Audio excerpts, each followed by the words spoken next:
Sam asks, what differences do you see between fundraising and sales? Any? Do all for-profit rules apply in nonprofit settings?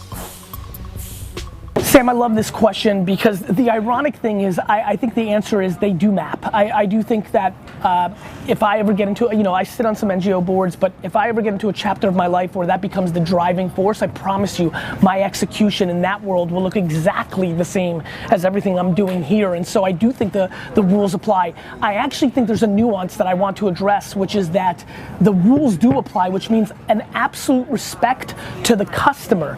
I believe that many people that operate in the NGO world have the audacity to think there's an obligation from the wealthy or people they know to actually support, and that they come across arrogant, I would say, when they're going in for the ask, and they're less tactful. It's all right hook city in NGO world, nonprofit world, and then when somebody doesn't do something, they look down on them, even though the way they approach them was completely unacceptable, in my opinion. So I do think the rules apply. I think you have to bring a value prop.